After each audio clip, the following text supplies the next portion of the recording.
हेल' लोगोफोर, बे समाव नोंथांमोनजों दिनै मोनसे गोदान आयदाखौ लानानै बाहाय सावरायनो लानाय जादों।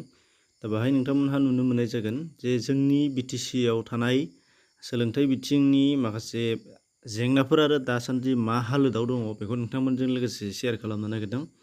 नोंथांमोनहा नुखाजोब्बाय जानांगौ, अदेबानि खोनाखाजोब्बाय जानो हागौ गोबां खौरां बिजोंफोरावनो आरो सिगांनिफ्रायनो जायफोरहा फल' खालामबोदों बिथांमोनहा नुबोबाय थादों जे जोंनि आसामाव गासै थांनाय 2019निफ्रायनो फारियै आसाम एसेमब्लि थांनाय आसाम बिधान सभानि जिहेतु इलेक्सन, बे इलेक्सननि सिगाङावनो आसाम सरकारा जोंनि आसामाव माखासे टेट पास केन्डिडेट बिथांमोनखौ साख्रियाव थिसनदों। गासै खेबनै फारियै थिसनबोदों। थांनाय फेब्रुवारि दानावबो आरोबाव थिसनबावदों। बेजों खेबनै थिसननाय जादों। प्राइमारि आरो हायार सेकेन्डारि एबा गोजौ फरायसालिनि थाखायबो थिसनबोदों। दा बेयो मोनसे गोजोनथाव बाथ्रामोन। नाथाय बिनि गेजेरावहाय 6 सिड्युल मुङै जोंनि बिटिसि हालाम, अदेबानि दानि जिहेतु बिटिआर, दा बे बिटिआराव मोनब्रै डिस्ट्रिक्टआ थालांनानै दङ 6 सिड्युला। दा बेयो थालांबोबाय थादों। थालांनायनिफ्राय थालांनाय, थांनाय बाराव खेबनै जिहेतु थिसनबाय, बेयावबो गैया आरो बिनिफ्राय दिनैसिमबो गैया। नाथाय बेनि अनगायैबो अदेबानि फारसेथिंजाय नुनो मोनबावनाय जाबाय जे आसामाव फिन गोदान सरकार दाबाय आरो गोदान सरकार दानायनि उनावहाय एसेमब्लियावहाय दानि जिहेतु गोदान आसामनि सोलोंथाइ बिथिंनि मन्थ्रि बिथां रनेश पेगु बिथाङा आरोबाव मोनसे फोसावबावबाय जि खोथा जे फोरोंगिरिफोरखौ बावैसोनो आरोबाव आसामाव थिसनबावनाय जागोन। नाथाय जोंनि बिटिसिआव दासिमबो बिनि फारसे ओरैनो जोंनि बिटिसि सरकारा बुंबाय थानायखौ नुदोंब्लाबो नाथाय दासिमबो थिसननायखौ नुनो मोनाखै। अदेबानि गोजौ फरायसालि एबा ग्रेजुवेट टिचारनि मुङाव माखासे आर'जलाइ गथायनाय आरो साबमिसन खालामनाय मेरिट लिस्ट मार्कसो फाइनेल जाबाय, नाथाय बिथांमोननोबो दासिमबो एपइन्टमेन्ट होनाय नुनो मोननाय जायाखै। दा नाथाय माब्ला होगोन जों बेखौबो मिथिथ'वा। नाथाय दासान्दि जिहेतु थासारि, बे थासारिया मा जानानै दङ बेखौ नोंथांमोनहा नुनो मोननाय जागोन जे जोंना गुबैयै गुबुन गुबुन बिजोंफोरखौ गारनानै जोंनि बर' बिजोंनि जिहेतु फरायसालिफोर दङ बेनि बेलायाव गोबां जेंनाया बाहायसो जानानै दङ। दा बिटिसि हिसाबै 6 सिड्युल हिसाबै जोंनि बिटिसिआव बर' बिजोंनि जिहेतु टेट केन्डिडेटफोर बिथांमोनहा गोबां गैया। नोंथांमोनहा नायबा नुनो मोननाय जागोन। बेनिफ्राय फारसेथिंजाय फरायसालिनि बेलायाव गोबांथार खालि जानानै दङ। गोबाङानो रिटायार जाबाय आरो गोबाङानो लांदां जानानै दंसै पस्टफोरा। नाथाय बेयाव जिखिनि टेट पास केन्डिडेट बर' बिजोंनि दङमोन बिथांमोनहा थोजासे नङा, सुफुंनो हाया लांदां जानानै आरोबाव थागोन गासैखौबो सोजोबोब्लाबो। नाथाय बेबादि बेलायाव नुनो मोनबाय माबे जोंनि बिटिसि एबा बिटिआर हालामनि जिहेतु मोनब्रै जिल्ला, बे मोनब्रै जिल्लायाव थानाय बर' बिजोङाव पास जानाय जिहेतु टेट केन्डिडेट बिथांमोनहा आसामनि खेबनै थिसनखांनाय सिगांनियावनो एप्लाइ खालामनानै माखासेखिनिया बाहेरायाव थांबाय, बिटिसिनि बाहेरायाव थांबाय, ओमफ्राय बिटिसिआ थालांफिनबावबाय। फारसेथिंजाय नुनो मोननाय जादों जे बिटिसिआव गुबुननिफ्राय फैनो हाया, 6 सिड्युलाव गुबुन जिल्लानिफ्राय साख्रि मोनफैया। बेयो मोनसे नोंथांमोनहाबो नुनो मोनदों, सिगांनिफ्रायनो बेयो सोलिबोगासिनो दङ। दा बेखौ जेबो बुंनो हाया, बेखौ बिनि सायाव बुंनांगौ गैया। नाथाय बिटिसिआव थानाया गुबुनाव थांबाय, अदेबानि बिटिसिआवनो थोजासे नंखायामोन। नाथाय बिटिसिनिफ्राय बाहेरायाव थांबावबाय फारसेथिंजाय।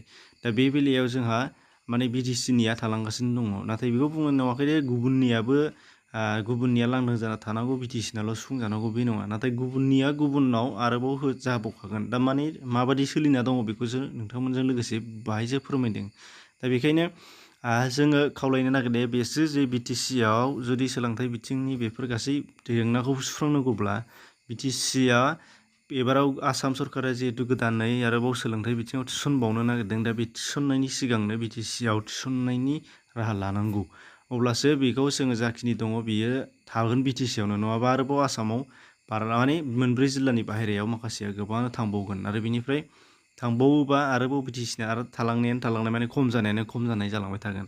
दा अदेबानि बिटिसिआव आलादायै बर' बिजोंनि थाखाय टेट फाथिनाय जागोन होनदों। नाथाय बेखौ माला जागोन जों मिथिथ'वा, बुंनोबो हाया। आरो खालामोबाबो बेसेबाङा पास जानो हागोन बे मोनसे सोंथि जाना दङ। आरो माबादि जागोन दा बेखौ जों बुंस'नो हाया।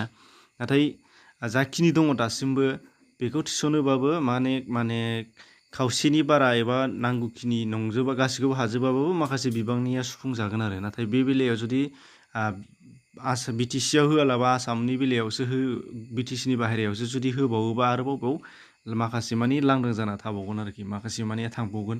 दा बेबादि कन्डिसन जानानै दङ। दा बेखायनो बिटिसि सरकारखौ जों खावलायगोन जेसेबां हायो थाबैनो आसाम सरकारनि सिगां थिसनथाइ होनांगौ, अब्लासो बेयाव थानायाबो आरोबाव बेखौ मोनफिननो हानाय जागोन। दा नङाबा बेबायदिनो जागोन।